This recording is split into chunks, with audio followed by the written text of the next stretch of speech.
Hello.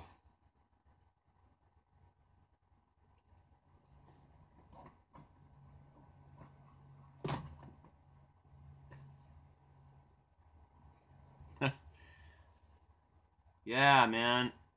The only thing about this, well, yeah, I can read what you guys write. All right. Hi, Mary, Rose, Bud. Hey, thanks. Yeah, I mean this my phone will last a little. It'll be a little bit more solid. I mean, I think the computer setup now is good though. I mean it's really easy to go live if I have a good connection. What do I think about the Melvins? Well, I love the Melvins, and you know, um, go back to when I was 14 years old. I first met those guys, and I mean, the Melvins were my favorite band when I first heard them. I mean, it was about the same. Noxious Fumes and the Melvins. We played our first show together. Well, with Dale on the drums. So Dale was playing drums with the Melvins. His first show was a Noxious Fumes show. Actually, Noxious Fumes played a couple of shows before them, but before that, um, uh, met Buzz and Dale outside a Cardiff venue, 2000. I don't know, it fades out all the time. Oh, 2006.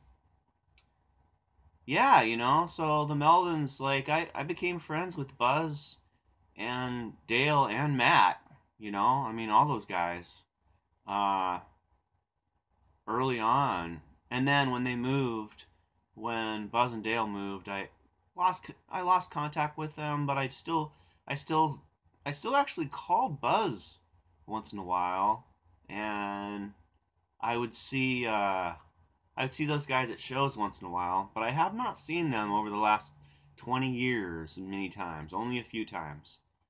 So I definitely want to go in July and see those guys play and say hi. Hopefully, my brother can make it down to Birmingham. They're gonna play in Birmingham. Did they go to LA? I can't. No, I think they went to the Bay Area first. I think. I'm pretty sure they went to the Bay Area, and then Buzz moved to LA.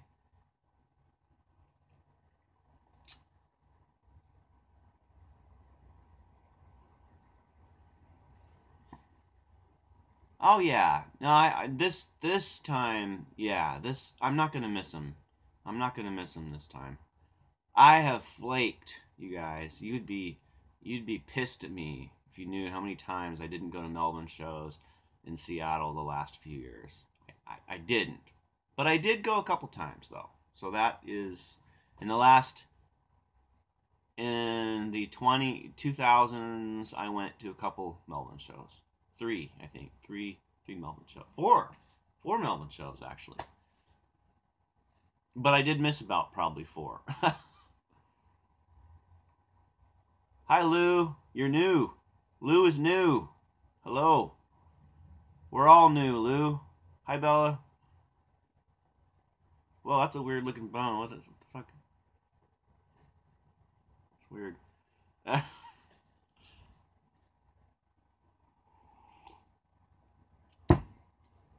God, check out the new tube Visible People. Oh yeah, no, I have watched some of the Visible People stuff. Yeah. Oh no, that's interesting stuff for sure. I watch a lot of man. I've watched a lot of videos of homeless stuff. You know, if you look at, have you seen the video in Anaheim, like along the river there, where like all these people live, like for like 2 miles, homeless people live. It's fucked up. Sorry.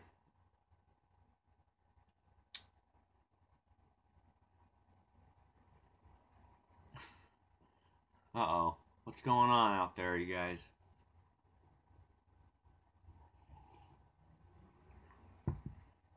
Well, yeah, I'm open to talk about whatever. Um, I know I'm probably pretty boring. You changed your mind about Callie? Oh, Oh, the guy. There should be. Oh, what happened there? Okay, there should be a skyscraper in every city dedicated to. Yeah. Oh, that reminds me. So when when I was a younger musician, like 17 or 18. Oh yeah, montage effect. Well, we'll get to that in just a second. Okay, but I'm gonna say this because comment. I felt if I ever made a lot of money in music, you know, I would I would build like a 20-story building, and it would all be places for musicians to live and bands to practice. There would be like living places on the top, and then there would be band practice places lower, you know?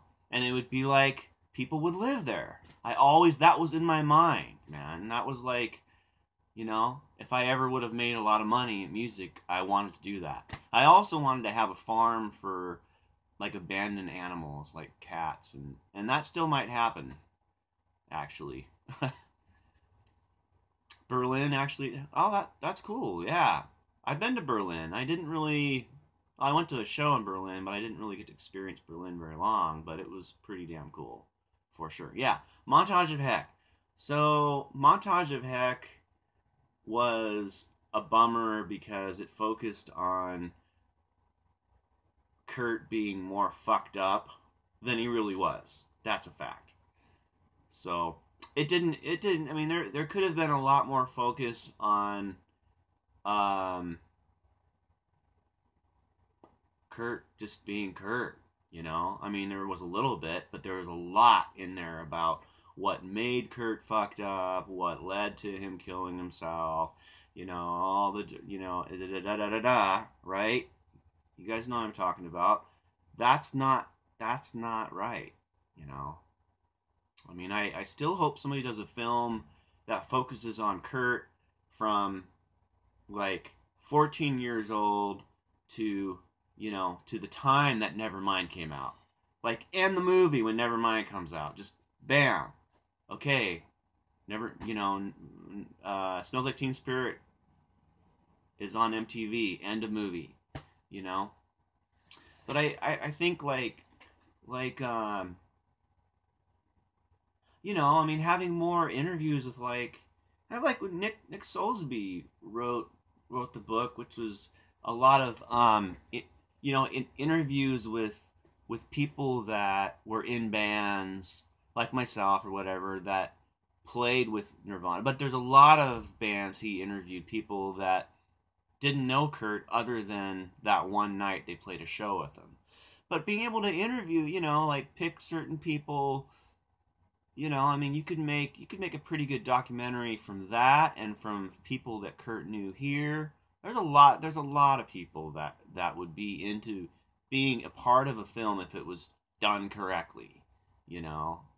Um, montage of hope, montage of hell, montage of heck, just focused on the negative too much. That's pretty much it. There were some good interviews in there though that were about, and he like really his mom, his sister. Um, Chris didn't really say much in it at all. Chris said very little. Tracy had some good things to say, but also it focused on, you know, Tracy, like they had to ask Tracy to specifically say, "Oh yeah, Kurt would have these dreams about, people after him wanting to kill him or whatever, right?" But Tracy would have had, I mean, she did say, of course, good things about Kurt, but I bet she has about an hour worth of interviews that are freaking amazing that you guys will never see, ever. We'll never see them, you know, because she would have wanted to talk about, I mean, everybody on there would, there's extra footage from, you know, mom and anyway, blah blah blah.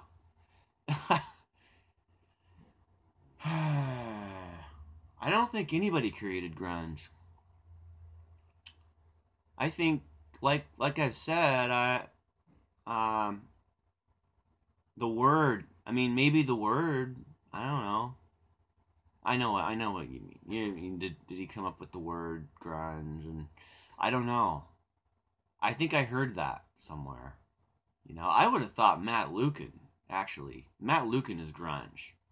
But like I said yesterday, you know, the Melvins, you know, or like the ultimate grunge band to me is Grunt Truck, because they took all the influences from all the bands at that time, and they created this band that was like a pretty straightforward killer like rock band, but with a grungy, you know, tuned down. So it was like it had little bits of Alice in Chains, it had little bits of Nirvana, it had little bits of Soundgarden.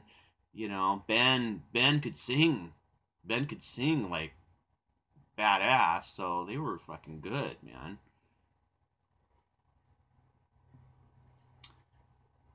Yeah, when it comes to musically, a band that I'd still say Soundgarden though. You know, I mean, really, like Soundgarden is was heavier than Mudhoney, and I tend to think that the word grunge is a little bit heavy, and Mudhoney wasn't very heavy at all. They were more of a like the Stooges, you know. But early Soundgarden, you hear a song like Flower, you know, or you know, I mean, songs off Screaming Life, pretty heavy. I mean, there's some. That's like they were the first band. Well, you know, I mean, they were the first sub pop band. I would say, but then you have malfunction, and you have, of course, the Melvins and stuff. So it becomes a, you know, snowball effect going backwards.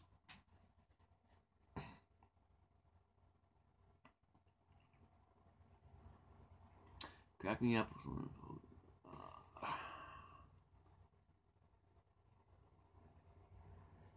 It's harder to read everything. It's team.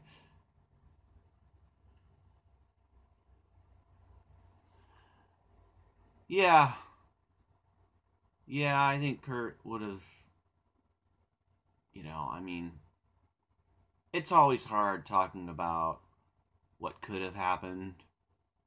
You know, um,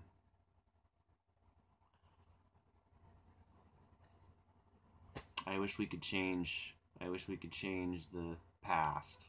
You know, but we can't. So, um, just try to figure out ways to not dwell on it, right? Um,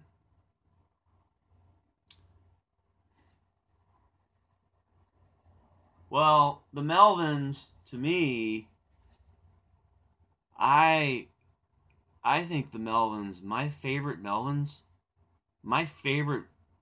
times I saw the Melvins was in the first year and a half with Dale. And that would have been like 84, 85. So all the stuff that's on the 21 songs on the first 7 inch, that's what they would play live. And then before that, they were like super fast with like a few slow songs. But they were so fucking good, you guys. Like it was like nothing like Melvins, man. Nothing. And I loved them because I loved heavy shit. And it just like, you know, they play at the Hell House with Noxious Fumes. The band I was in Noxious Fumes, and then other bands would come through. You know, I've actually posted some pictures from the Hell House and from like, you know, early Tropicana shows ever, and Gorilla Gardens, and I mean that songs like At a Crawl, you know, um, Disinvite, um, down, wow, brown, out. Yeah, man, the early Melvin stuff, like live, was so good. That's very inspiring, dude. Very inspiring. Like to the whole Northwest scene, the Melvins are key, you you guys. I mean, to like, that's why when people say, hey, what's, you know, like you were saying, what's the first start of grunge? The Melvins, really. I mean, the Melvins were the first band to play fucking heavy, slow shit. And everybody in all the bands back then would fucking agree. You know? I mean, all the bands that ended up on Sub Pop the Melvins blew your fucking mind. Nobody was playing heavy, slow shit like that. Really, nobody was. Listen to the first, you guys, first 7-inch, and then they put out the 21 songs. It was actually recorded by Jerry Rejector, who played bass in Subvert. And it was recorded with like 2 mics in a room. Like literally. It was onto, I think, like 1-inch tape or something. That's what Jerry said. I have it, man. Hold on. I'll show you guys.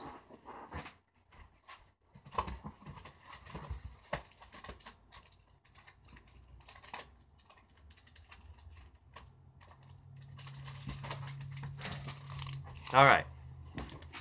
I don't have the 7-inch. I think I had the 7-inch one day. Some of my records got stolen at one point. Anyway, this is it. These are the songs they would fucking play. You know, like in 1984, 85. You know, when there was a point when they stopped playing hardcore stuff and they went just slow shit. So this guy right here, Jerry Irwin, he plays bass on the Subvert album. He joined Subvert, so he was the bass player in the band. I played the hardcore band I played drums in. But he also produced records. And, recorded live to 2-track. And I think that was a 1-inch or a 2-inch machine. So it was like, it's badass. 2 tracks, you guys. 2 tracks.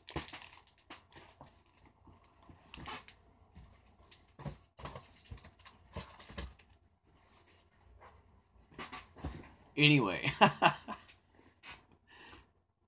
So I'm saying, no, I love the Melvins, man. They're good guys, too. Absolutely.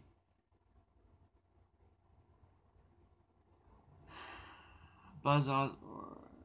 I did not know he was in the Beck video.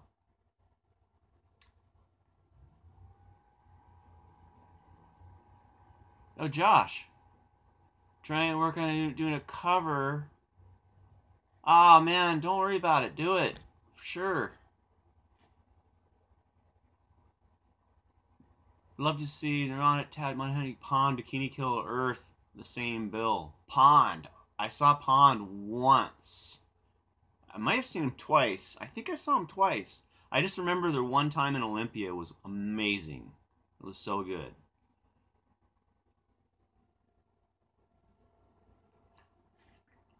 See, okay, I'm not gonna.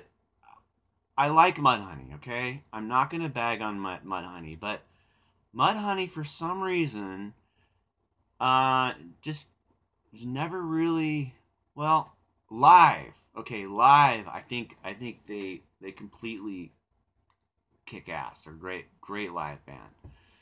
But their recordings, I always wish it was a little bit raunchier. You know, I know you guys are probably gonna give me a thumbs down for that. You know, but it's true. Like, I like them though. They always kind of remind me of the Stooges. You know, like they're kind of like that. You know, kind of Stooges influence stuff.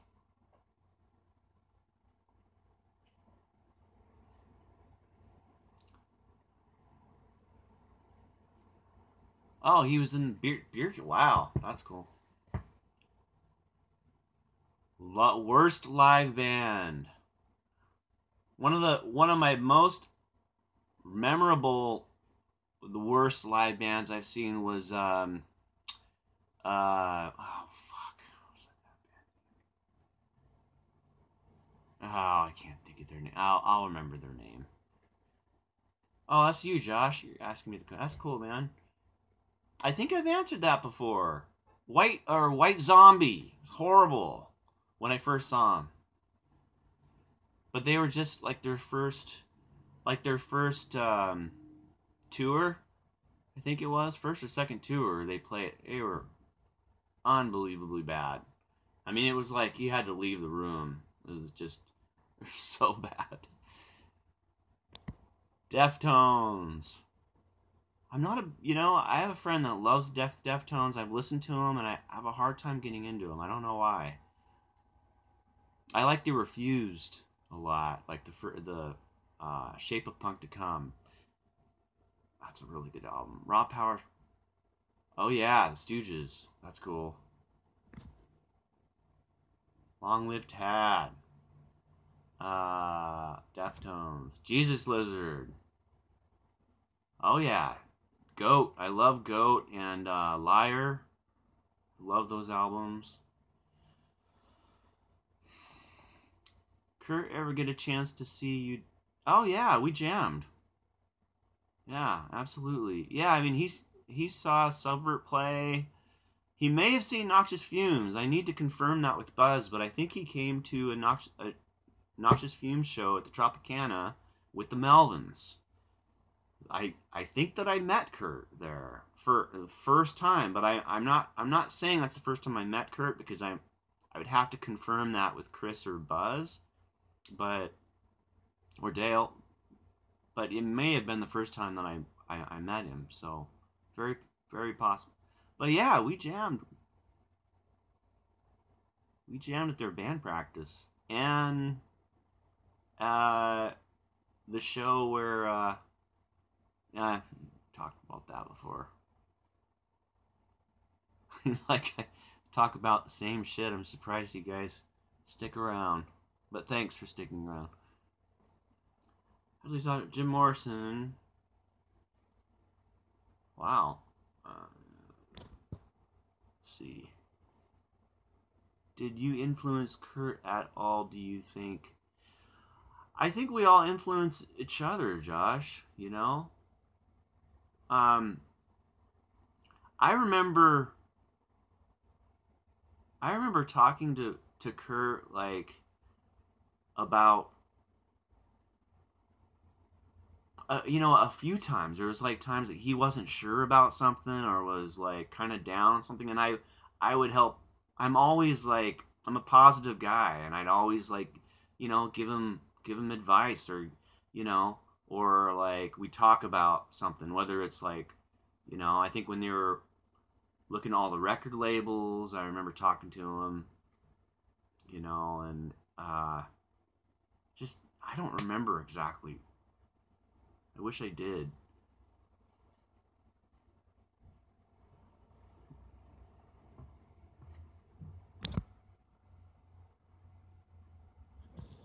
Oh yeah, yeah, Wayne MC5. That's cool.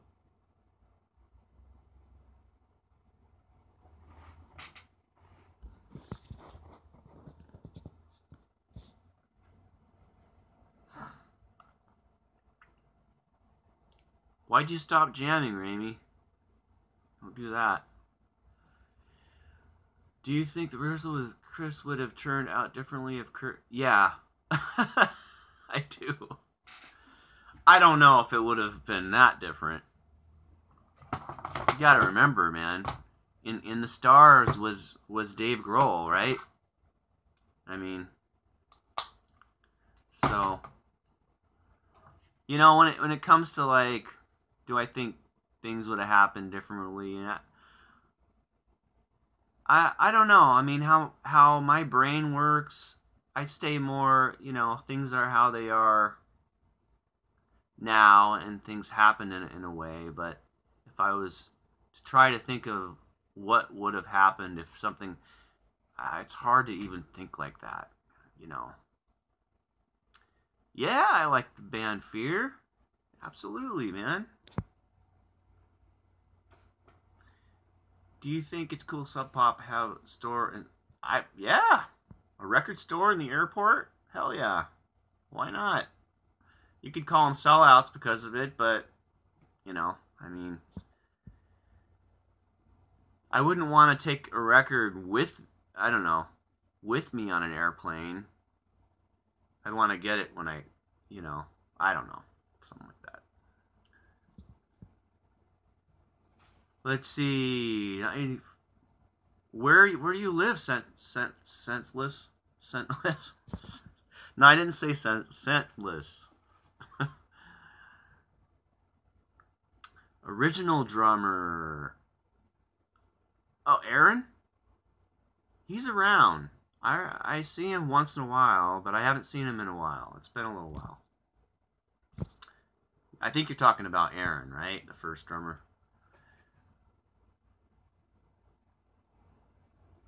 Learn how to play guitar. Anything that helped you progress? Smoking weed. Sorry, but it's true. I'm stuck learning how to play guitar. Anything that helped you progress. I'm a very immediate smoking weed, listening to Black Sabbath. Get baked out of your mind and play guitar and record it.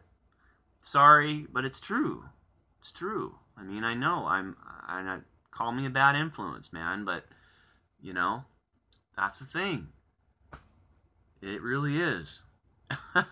I know, I'm horrible, man. There goes another negative. Yeah, thumbs down, Perky. Telling these kids to smoke weed, play guitar. Let's see.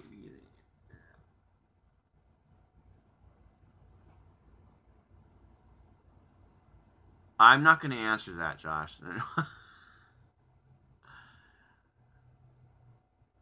Yeah. No offense. I'm just I just the wood of questions. I just I don't know. I'm just not. Don't no worries, Josh. I'm not offended or anything. It's just, you know, I don't like to do the wood of questions.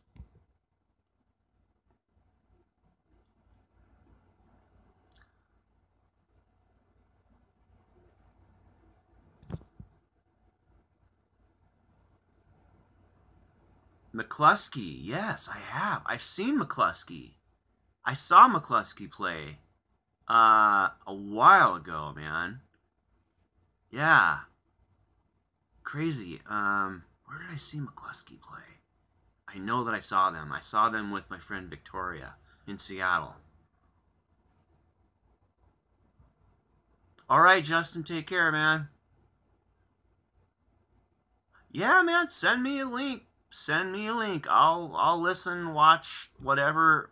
You know, some other folks on here have sent me links of, you know, some of their music and their bands. I love watching stuff. You know, there's some pretty damn good. You guys rock, man. Absolutely. You guys freaking rock. You inspire me.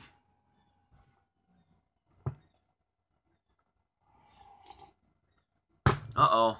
I'm behind. Hold on. Oh, I'm way behind. Shit. Let's see. I will send. Okay. Oh, Josh, don't worry, man. Believe me. No. Don't worry. No, I think those questions are interesting. You know, because it's like a parallel universe. This is for Josh. I'm talking to you, Josh. There's a parallel universe that could have happened, right? I personally, I don't like putting my brain in that place where I think about a parallel universe, because staying in the moment for me and experiencing now is very important. I do pronounce my T's as much as possible, but I don't know. I think you guys get it. It's part of experiencing life, you know. You have to be in the moment, you know, and look at things and listen and but oh, yes, no, yes, no. Grounded. I get really into philosophy, guys. I'm very much. That's. Do you think beer is bad for me?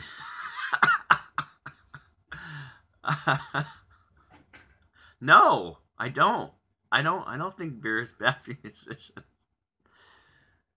No, Sean from Subvert used to say beer is like salad in a can. It's like hops and barley, and you're like, yeah, I don't. This is all I need. Salad in a can. Ween.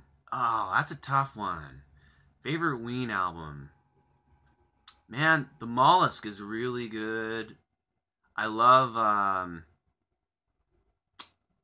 what's it? I love Chocolate and Cheese. There's some good Ween album. That's tough. I really got into Ween for a few years when they were playing in Seattle a lot. I'd go and see them. I've probably seen them four or five times. This was years ago though. Would have been between 2002 or 1999 and about 2005 or 6. Alcohol. Yeah. When you were a kid, did you ever, hold on, let's see. Did you ever have a circle of friends where you hang out in your parents' basement drinking beers? Oh, yeah. I had circles of friends. I didn't drink beer really. I drank California Coolers. I don't know. I didn't like beer until I was older, but I drink 151 with Coca-Cola. That was that was something we drink. That was like one of the first things I ever drank. Isn't that crazy? We were like 14, 15, and we'd get 151 and get a big gulp and pour it in a big gulp and drink it. That's hardcore, huh? But yeah, absolutely. We had various circles of friends. I had my metal friends. I had my punk rock friends. We'd hang out in all of our parents' basements. That's a cool question. Absolutely. Listening to albums. Oh, yeah. Talking about girls. Okay, let's see. Metallica's one of those bands, JT, that I was, let's see, how old was I? Probably 16, 15 or 16 when I first heard Metallica. And when Metallica first came out, nothing like Metallica because they were punk and metal. And, there was a lot of metal bands that I liked. And, of course, a hell of a lot of punk.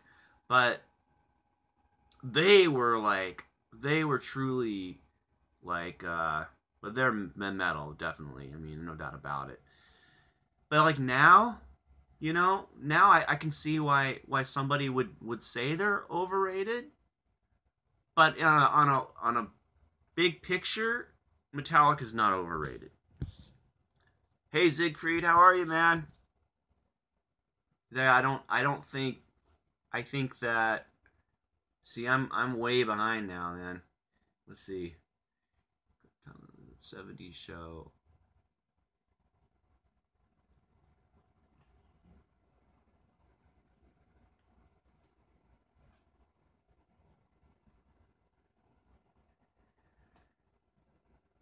Boston album? No. What do you see? I'm not sure what you see, man. Boston album. I'm not sure what you're seeing. Let's see. Boston. I don't know. No, there's a picture of ZZ Top hanging out by their car. Maybe that's what you see. I don't know.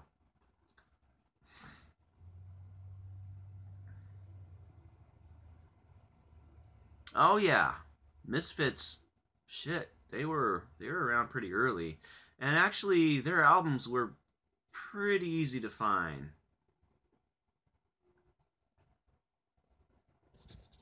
Oh no, man, I don't think you're being nosy. Don't worry about that.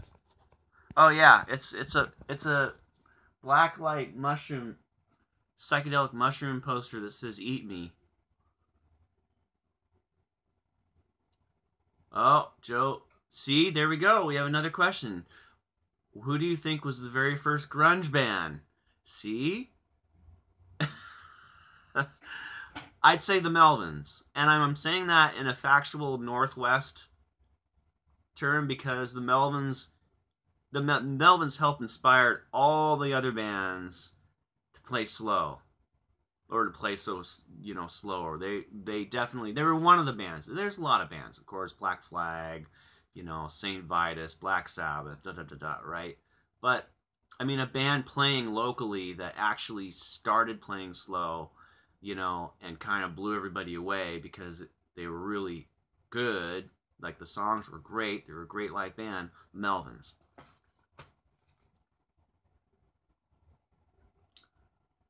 Oh yeah, Master of Reality, Black Sabbath. Yeah, that's a good Black Sabbath, Master of Reality. That's a good one. It's got Into the Void on it. Into the Void's heavy. Yeah, Walk Among Us is. I like Earth AD a lot. That's one of my favorites. Oh yeah, Exploited. Metallica thrash metal is terrible. Well, JT, I think a comment like that only makes me think that you haven't heard a lot. I'm just saying, man. There's some good stuff out there. And I'll just ask you, have you ever heard Holy Terror Mind Wars? This is for JT. Have you heard Holy Terror Mind Wars?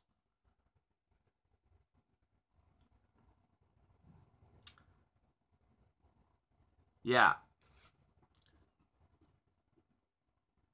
That's a good one, man. Listen to Holy Terror Mind Wars. They're definitely a band. I mean, I'd have to, like early Celtic Frost. It's pretty fucking punk rock, but it's definitely metal. If you listen to like Into Crypts of Rays, stuff like that. Have you heard early Celtic Frost, JT?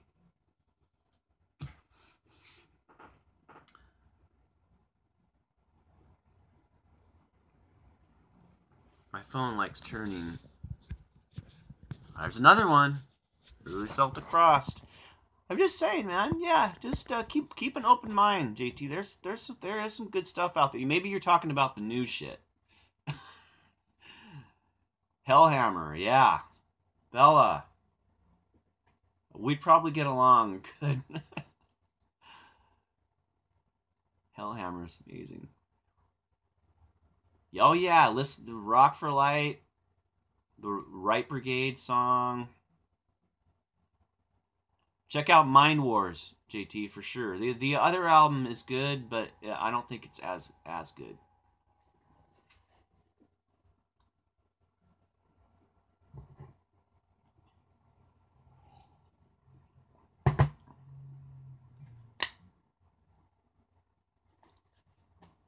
Should I plug in my axe?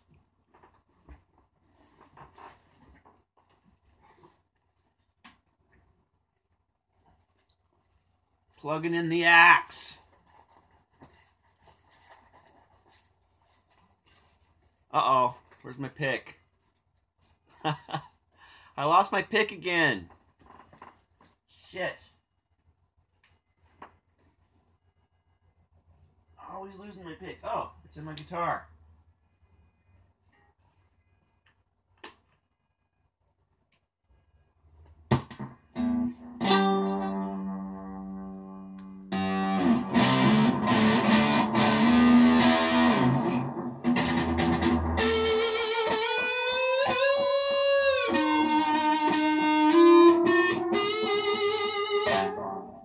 Mongol Horde. Whoa, no. That's a crazy band name, though. I want to hear them just because of that band name. Mongol Horde. Wow.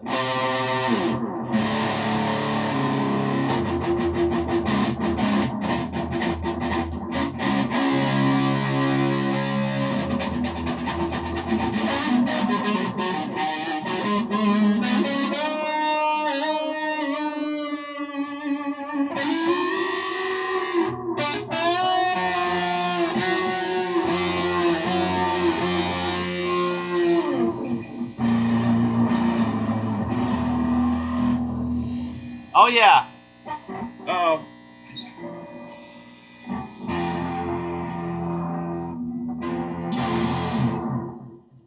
All right. No, this isn't semi-hollow. This is a Ace Frehley Les Paul copy. So this was actually made in China. I bought this because I wanted one and it was cheap. And I saw some good reviews of it. So I bought it. I was actually pleasantly surprised. You know, it was kind of a risk, but when I got it in the mail, it was playable. Got it for $250. And if you guys know anything about these guitars, even the Epiphone version, which is about what this is, this plays like a quality Epiphone. And it's made well. I mean, you know, it's not, it's like, you know, I mean, it's made freaking well, for sure. But yeah, so if you're going to buy an Epiphone of this, it's going to cost you about, I'm guessing $800. So this was $250. Not bad, you know. And you know, the pickups are kind of shitty, but yeah, I mean, Epiphones aren't bad guitars. I had a custom Epiphone where I got this guitar. I got it on what's this website? I'll have to send you a link, Josh.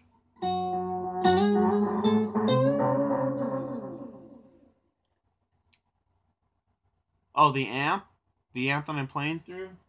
It's just a little Fender.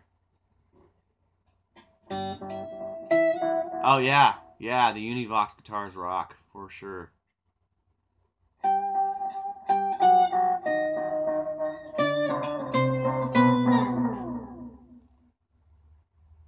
That is a Gibson Les Paul Standard. Sunburst is the one that I play in Sleeper Cell. It's like a 2000, I think a 2001 model. When I bought it, it had all these signatures on it from, I forget the band, but not a band that I was interested in. So I sanded it with very light sandpaper and got all the signatures off.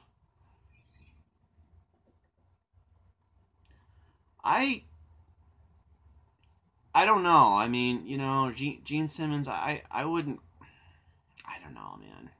You know, people like that and Ted Nugent and, you know, I've never met them. Ted Nugent definitely sounds like he's a piece of work right now, but I don't know.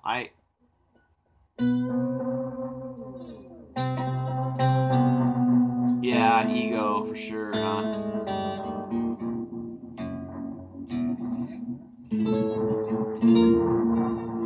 That's kind of spooky with the octave. Check this out. We're gonna get really crazy here. Hold on.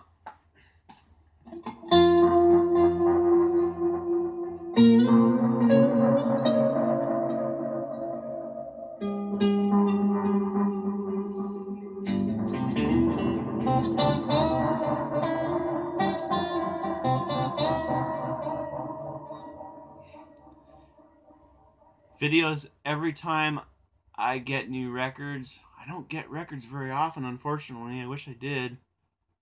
Wish I got records every day.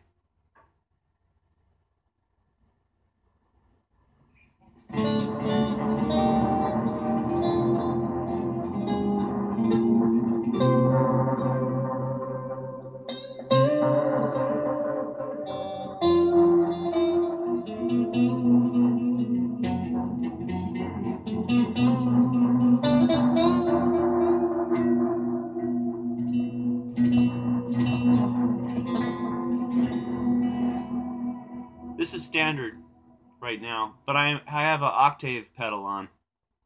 Octave pedal. Octaver. Yeah, there are some good deals on Discogs. Well, thanks, Mary. Well, you can do both, right?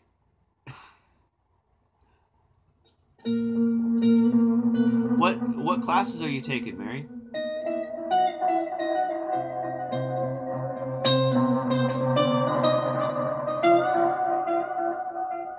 Multitask.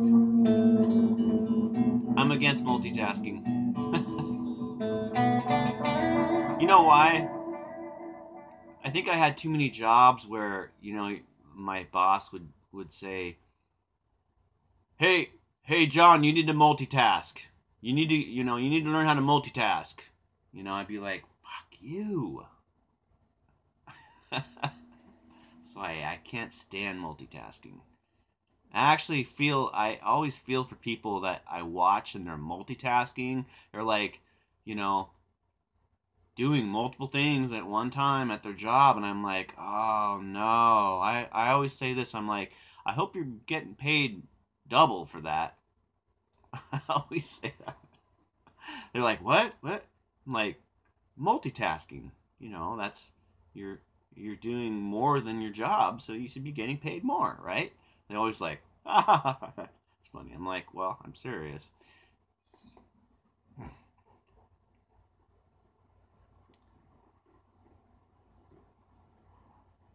Oh, a meetup. Hey, do you live around here, JT? Algebra, U.S. history, biology. Wow. Yeah, I mean, I'm into meeting up. It's cool.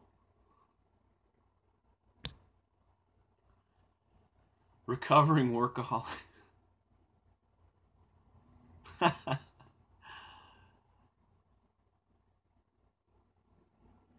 You know what? It's okay to not do anything. It's okay. You don't have to, you know? So society makes you think you should be doing something, you know? You're for so many years your brain gets trained to like you have to memorize this, you have to do this, you have to do this, and you don't have to. No, you don't. That's a fact. Sit and listen to the birds. That's that's important. It's important. It's important to just listen. Just listen to life. Listen to things and be silent. In fact, I should be I'm talking too much right now. Way too much. I wish you guys could talk. If you guys are all talking right now, it'd be crazy, right? I'd be like, "Ah! Shut up!" Nice. Oh, any advice for facing a crowd for the first time? I don't really have any advice. Drink a couple beers before. I don't know. I don't know, man. Just oh yeah. How about this? Okay, advice. Instead of instead of feeling like you're afraid or that kind of fear of being, transform it into excitement.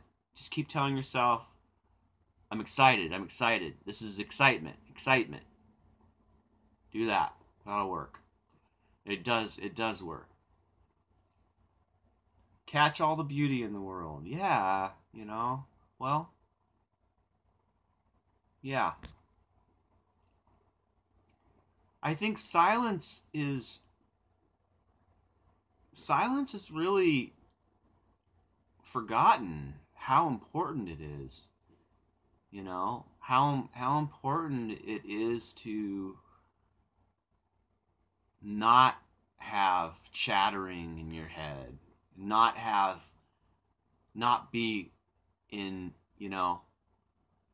um, an argumentative environment, a controlling environment.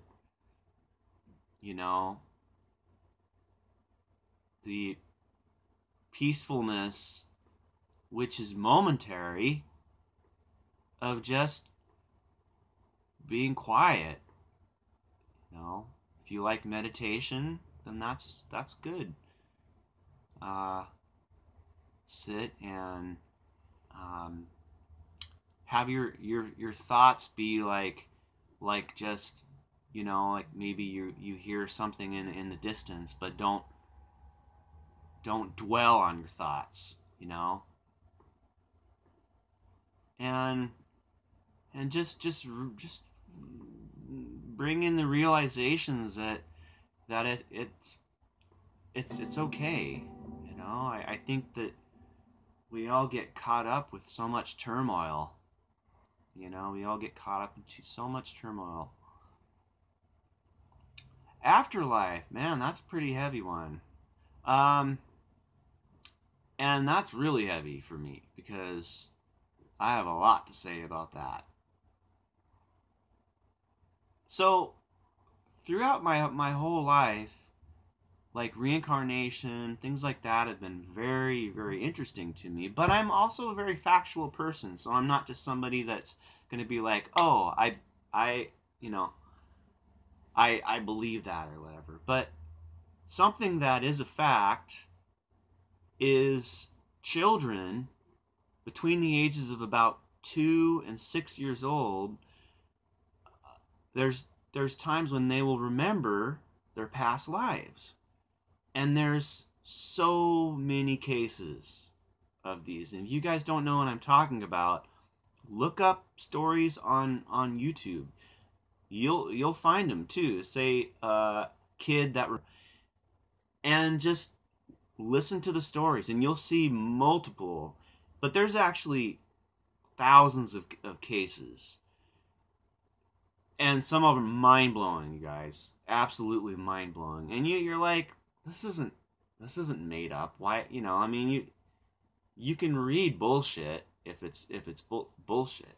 So for me, I think that there's consciousness that Alan Watts explained this really, really well. I'm going to try to explain it. When, you know, our birth, when we're born, it's like we came out of nowhere, you know, in a sense, right? And when we die, we kind of do the same thing. We, you know, so there's almost like this, like we're part of us is kind of an infinite darkness, because before we're who we are, we're like an unknown. We're an unknown infinite thing. We're part of the forever infinite darkness. And then we become who we are. And then we're alive. And then we go back. Or we become part of that again. Anyway, I'm getting too heavy. I'll stop. But reincarnation, you know, I don't know. I don't know if it happens to everybody. Maybe it doesn't happen to everybody. So it might. It might. I think something does. Something. I don't think that we just anyway. See? Told you got me going. That was a good question. That was a good question. Yeah, I mean, open-minded, you know, well, the point I was trying to make is that there is evidence of kids when they're super young explaining who they were, and they've even proven it. Who they were in their past life, you know? I mean, to me, that's pretty freaking amazing, you know? Right? So, stuff like that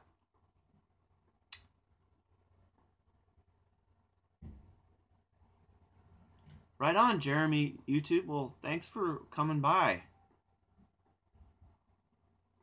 Mike R.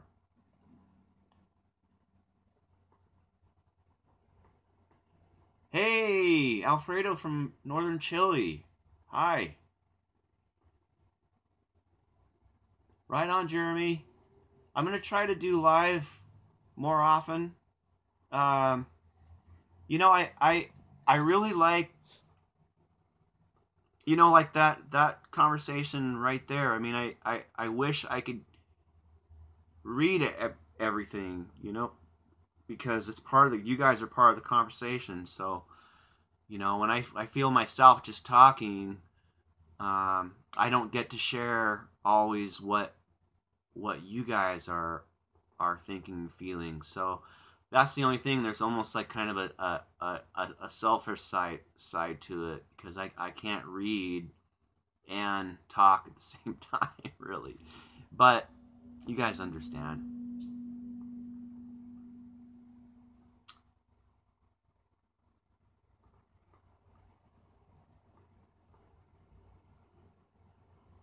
You listen to American football. American football. No, I have not heard the American football album. I have a theory that see good.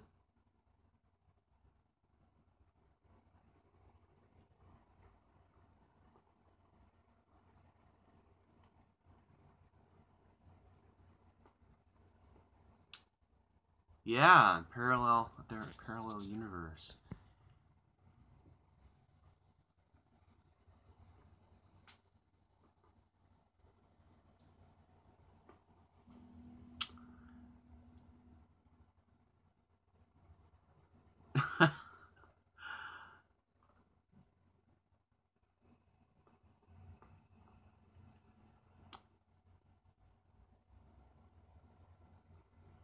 Yeah, I don't know. The messages fade out quick on my phone. I got to figure out how to change that. But I guess it's good, but I don't know. I mean, I like to read, like to be able to messages on there a little longer so I can read them, but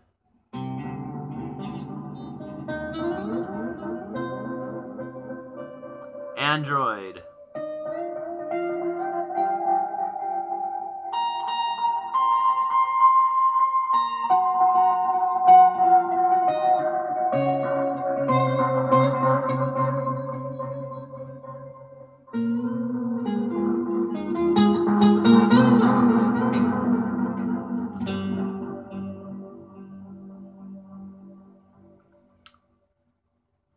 Let's see, infinite year would that mean that there's an infinite amount of parallels.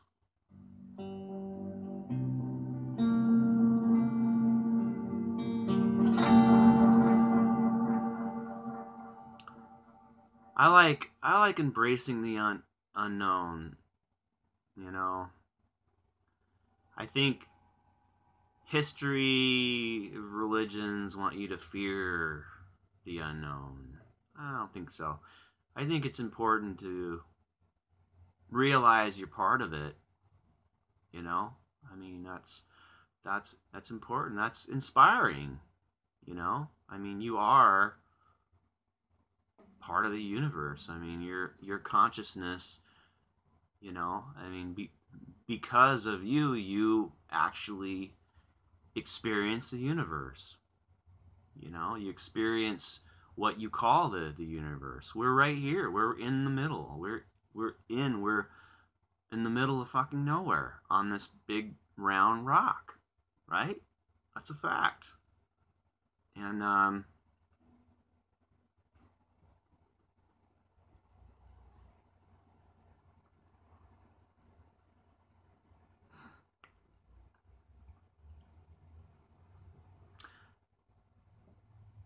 yeah, I don't really know if humans will ever be able to figure it out.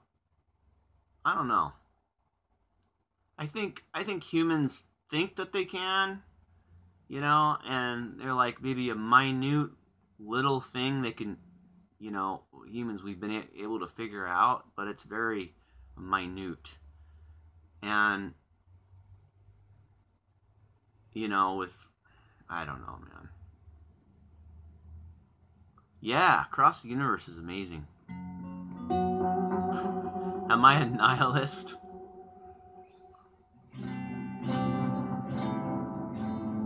I would say no. I don't consider myself. Yeah.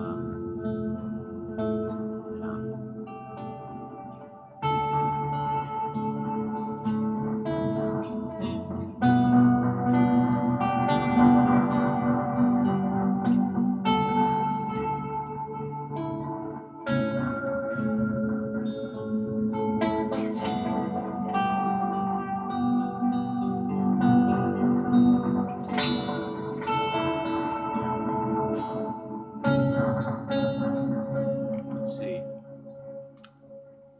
Uh,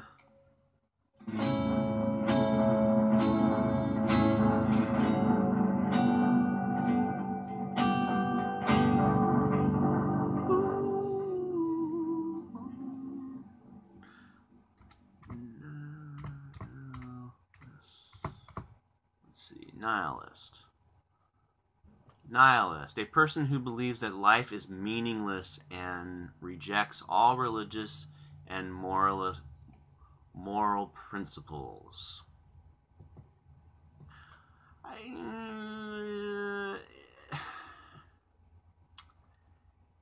I don't know. You know, that's pretty defined. You know, and I would say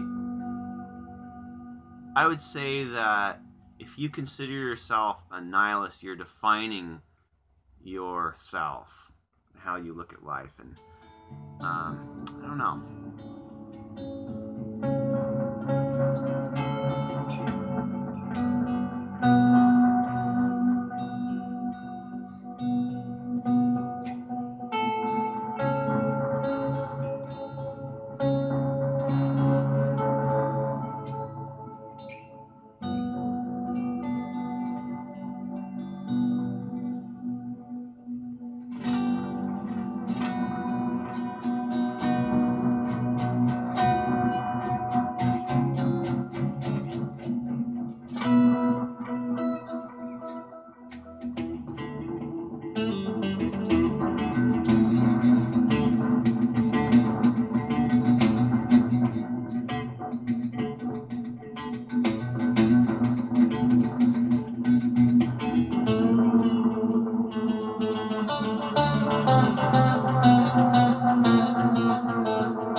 Hey, Sea Perky.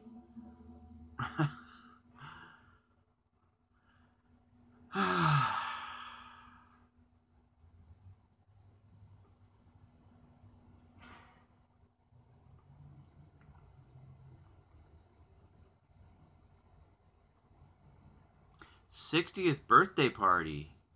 Whoa. You're 60? You're going to be 60?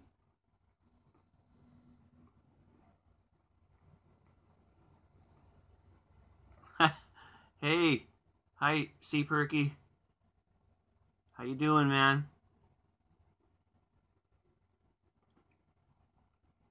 Yeah, how old are all you guys? 30, 28. Josh is 15, 14.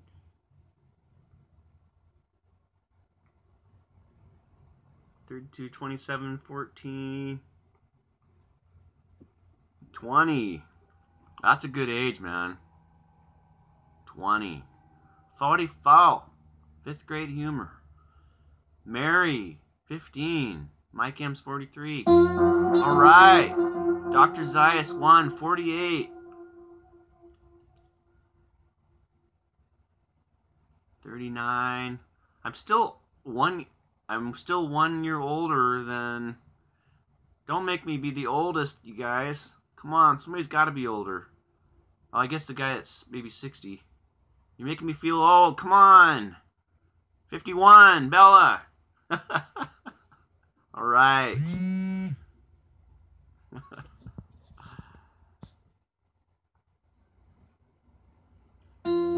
78? You're not 78. Personal email. I don't believe you. Really? 82.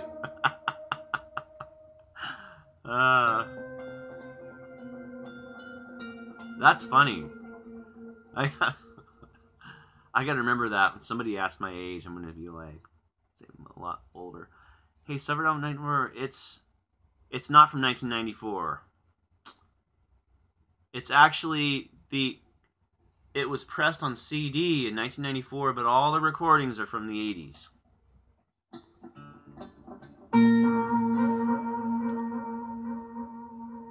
Oh yeah, same age as Kurt, right? 2 years. That's right. Your birthday was 1 day off, Kurt's. That's right. You said that. What makes a good musician? Somebody that's passionate. Somebody that just plays because they love it and just lets it out. You know, really, I think that's it.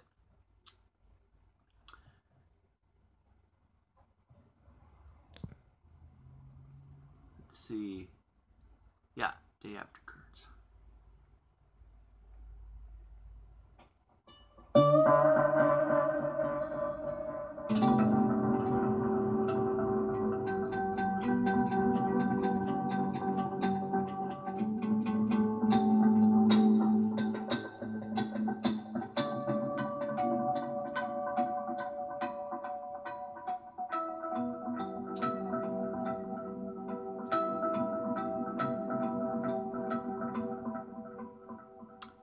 Play some Sleeper Cell.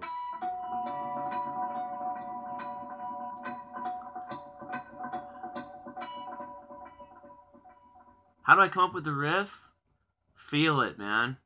That's what I do now.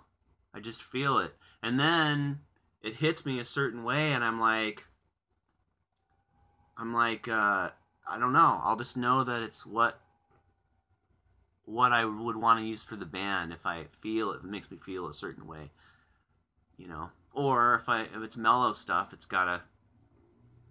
really so it's feel. Yeah, it really is. And it's sound, but sound that makes you feel something.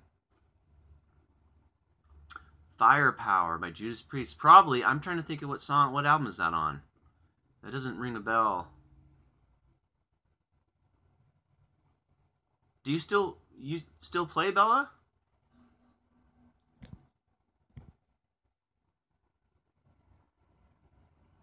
Yes, Joe, I did. I played in quite a few bands. About 30. Rattle off a bunch. Fades out so quick I can't read everything. Let's see. Oop.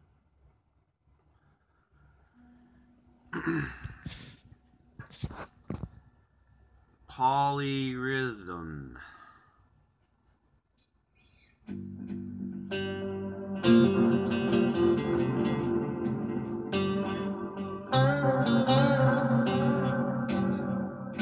Oh, that's supposed to be D. That's right. I messed it up.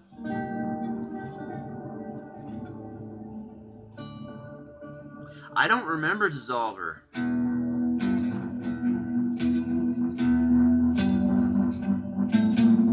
We haven't played in a while.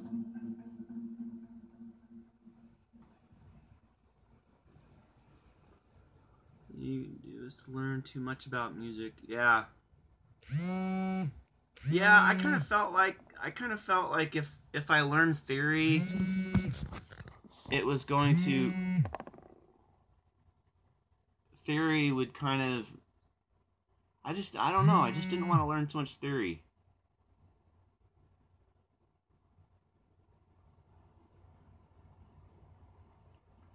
But I learned a couple things, not much though. Pretty much taught myself a lot. I had a blind guitarist. This guy Steve Stefanowitz. He's blind. He's amazing. He taught me really the main things I learned on guitar early on.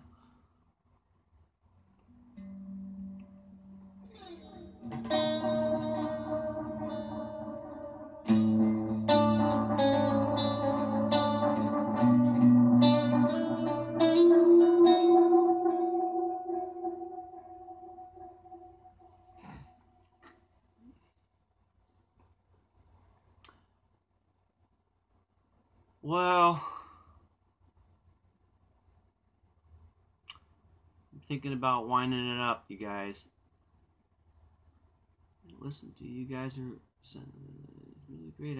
Someone asked earlier, how often do you practice? We try to practice once a week now, but that doesn't always happen. Oh yeah, Sunny Real Estate. Absolutely, great band. Oh, I love Sunny Real Estate.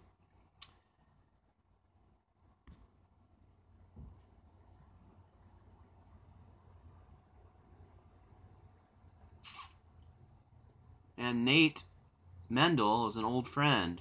Before Sunny Day Real Estate, he was in a band called Christ on the Crutch, and we used to do shows with those guys back in when I was in Subvert. And now Nate's in the Foo Fighters.